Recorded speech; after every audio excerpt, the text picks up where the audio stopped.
नमस्कार, good morning. आप सभी का हमारे इस सेशन में आप सभी का स्वागत है। आज हम बात करेंगे माननीय रतन टाटा जी की जीवनी के बारे में। एक ऐसी शख्सियत जो हमारे भारत के लिए एक महत्वपूर्ण उज्जवल भविष्य का निर्माण करते करते हमारे बीच से अलविदा कह गए।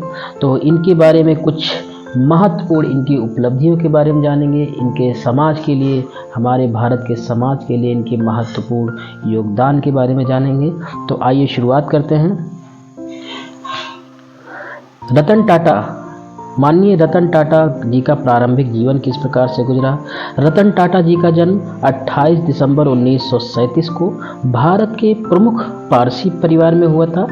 वह नवल टाटा और सोनू टाटा के बेटे हैं। उनके पिता नवल टाटा को सर रतन जी टाटा की पत्नी नवाजबाई टाटा ने गोद लिया।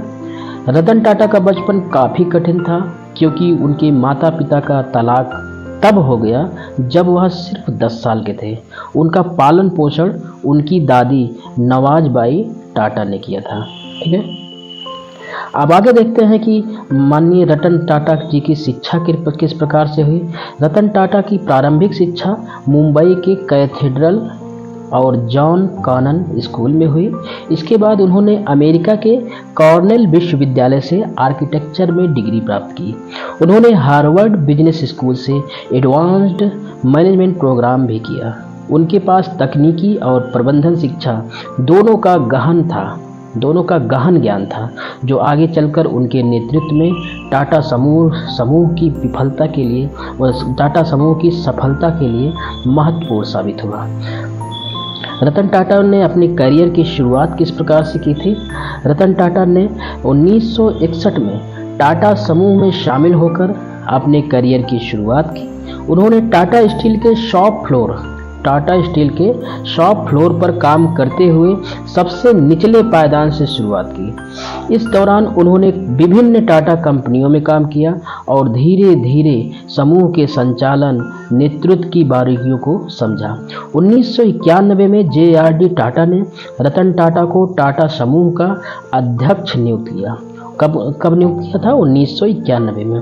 उस समय कई लोग उनके इस चयन पर सवाल उठा रहे थे, लेकिन रतन टाटा ने अपने नेतृत्व कौशल और दूरदृष्टि से सभी आलोचनाओं को गलत साबित किया। अब हम देखते हैं कि टाटा समूह के अध्यक्ष के रूप में रतन टाटा जी का क्या योगदान है। रतन टाटा के नेतृत्व में टाटा समूह ने कई ऐतिहासिक मील के पत्थर हासिल किए। उन्होंने समूह का अंतर्राष्ट्रीय विस्तार किया और कई प्रमुख कंपनियों का अधिग्रहण किया, जैसे ब्रिटिश स्टील निर्माता कोरस और जगुआर लैंड रोवर।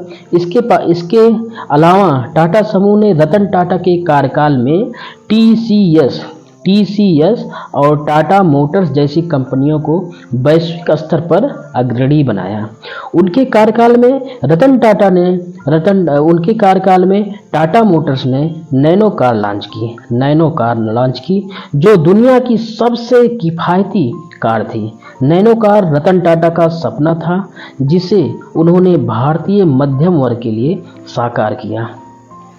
अब देखते हैं कि समाज के प्रति रतन टाटा जी का क्या योगदान है। रतन टाटा ने व्यापारिक सफलता के साथ साथ समाज के प्रति भी अपनी जिम्मेदारियों को बखूबी निभाया।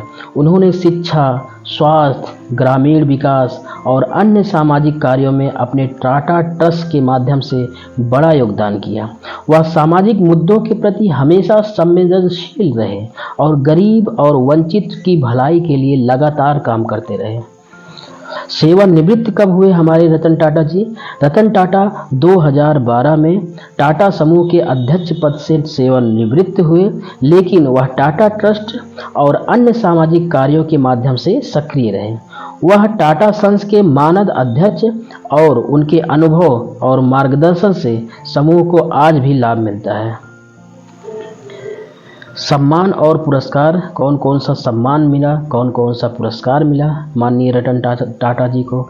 रतन टाटा को उनके असाधारण योगदान के लिए भारत सरकार ने 2000 में पद्म भूषण और 2008 में पद्म विभूषण से सम्मानित किया। उन्होंने अपनी सादगी, विनम्रता, उच्च नैतिक मूल्यों के लिए दुनिया भर में सम्मान अर्जित किया। उनका व्यक्तिगत जीवन कैसा था? रतन टाटा ने जीवन भर अविवाहित रहने का फैसला किया। वह एक साधारण जीवन जीने में विश्वास रखते थे और अक्सर अपनी निजी जिंदगी को लेकर चर्चा में नहीं रहते। उन्हें किताबें पढ़ना और संगीत सुनना बेहद पसंद था।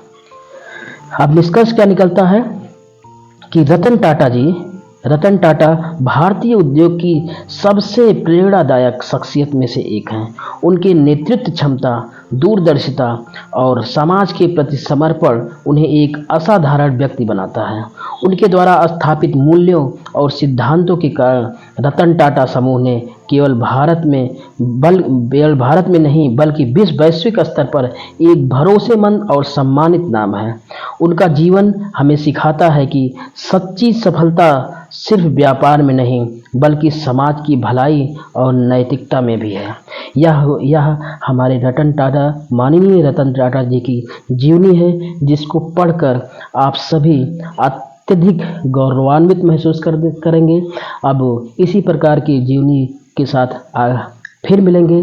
तब तक के लिए जय हिंद, जय भारत।